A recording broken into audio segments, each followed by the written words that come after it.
14వ వార్డుకు చెందినటువంటి ఒక వ్యక్తి, నేను మాట్లాడుతున్నది 14వ వార్డు, ఒక సామాన్యమైన వ్యక్తిని. 14వ వార్డులో ఉన్న కష్టాలు నాకు తెలిసి ఏ వార్డులో ఉండవు. రోడ్లు లేవు, ఒక డ్రైనేజీ లేదు, అపరిశుభ్రమైన వాతావరణం. ఆ వార్డులో ఎక్కువ బర్రెలు గొర్రెలు నివసిస్తాయి. దీని ద్వారా దోమలు ఇతర క్రిమి కీటకాలు ఎక్కువగా ఉంటాయి. మరియు ఈ వార్డులో కుక్కల భయం ఎక్కువ.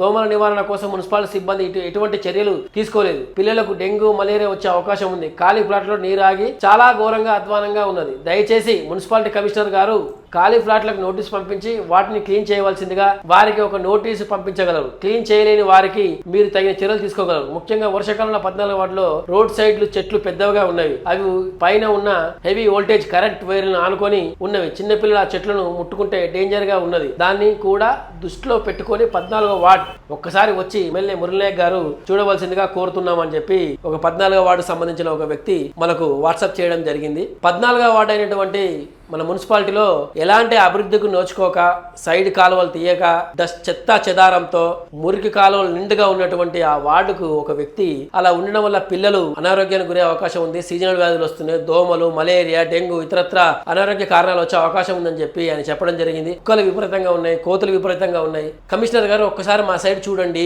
అంటున్నాడు. అంటే పాలక వర్గం ఎప్పుడైతే డిజాల్వ్ అయిందో అప్పటి నుంచి మున్సిపాలిటీ సంబంధించిన వ్యక్తులు అక్కడ పోయి కనీసం వాళ్ళ ఆ వార్డులో ఎలా ఉంది ఏందని చూడడం లేదని చెప్పి ఒక వ్యక్తి ప్రశ్నించడం జరుగుతుంది ప్రభుత్వాన్ని, అలాగే మున్సిపాలిటీని. అసలు ఏం జరుగుతుంది అక్కడ ఉన్న ఇదివరకు కౌన్సిలర్ కాంగ్రెస్ కౌన్సిలరే కదా, ఇప్పుడంటే పాలక వర్గం డిజాల్వ్ అయింది కాబట్టి బీఆర్ఎస్ వాళ్ళు పోతే పనులు అయితే కావు అనేది ఒకటి అనుకుందాం. 14వ వార్డు కాంగ్రెస్ది. ఆ కౌన్సిలర్ పోయి మనం మాట్లాడి చేయొచ్చుగా, మన నెక్స్ట్ నిలబడతాడు కదా, గెలవాలి కదా, ప్రజల మనల్ని పొందాలి కదా. మరి ఇవన్నీ ఒక వ్యక్తి సామాన్య వ్యక్తులు వాట్సాప్ లో వైరల్ చేసేంత వరకు ఎందుకు చూసుకోవాలి?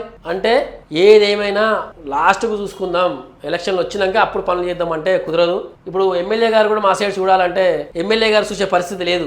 ఎందుకంటే ఎమ్మెల్యే గారు బిజీగా ఉండడం జరుగుతుంది. హాస్పిటల్స్ ఓపెన్ చేయడం జరుగుతుంది. హైదరాబాద్ లో నిధుల కోసం, అభివృద్ధి కోసం అక్కడ ముఖ్యమంత్రి చుట్టూ, డిప్యూటీ సీఎం చుట్టూ తిరగడం జరుగుతుంది. ఇలా ఆయన పని ఆయన సక్రమంగా చేసుకుంటూ పోతుంటే వార్డులలో తిరగడం అనేది చాలా కష్టమైపోయింది. కింద ఉన్న స్థాయి ఉన్న కౌన్సిలర్ స్థాయిలో ఉన్న వాళ్ళు కూడా చూసుకోకపోతే ఇంక ఇంతకన్నా ఘోరం ఏముంది? ఇలాంటి పోస్ట్ పెట్టినప్పుడే మనకు అనిపిస్తుంది మన అభివృద్ధి ముందుకు పోవడం కానీ వెనకగా పోతున్నాం. ఎప్పుడైతే మున్సిపాలిటీ గత 2 సంవత్సరాల నుంచి బీఆర్ఎస్ ప్రభుత్వం పోయిన దగ్గర నుంచి కాంగ్రెస్ హయాంలో మున్సిపాలిటీ మాత్రం అధ్వానంగా తయారైందని చెప్పుకోవచ్చు. వీధి లైట్లు వెలగడం లేదు, ఇష్టం వచ్చినట్టు ఫౌంటైన్లు ఏర్పాటు చేస్తున్నారు, తీసి వేయడం జరుగుతుంది.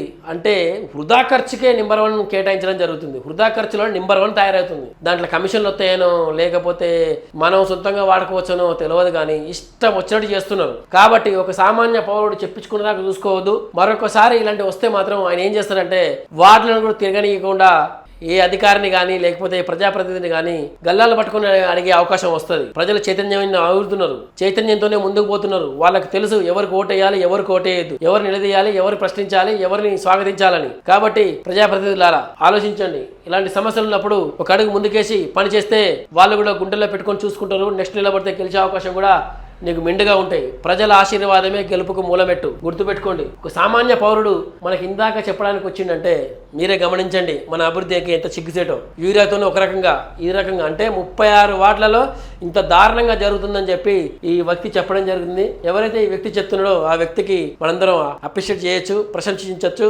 లేకపోతే మన అభినందనలు తెలియజేయచ్చు. ఎందుకంటే ఎవ్వరు మాట్లాడింది ఆయననే మాట్లాడింది కదా. ప్రశ్నించేవాడు లేకపోవడం ప్రజాస్వామ్యానికి పరిణామం. కాబట్టి ప్రశ్నించాలి, అందరూ పక్కగా చూసుకోవాలి.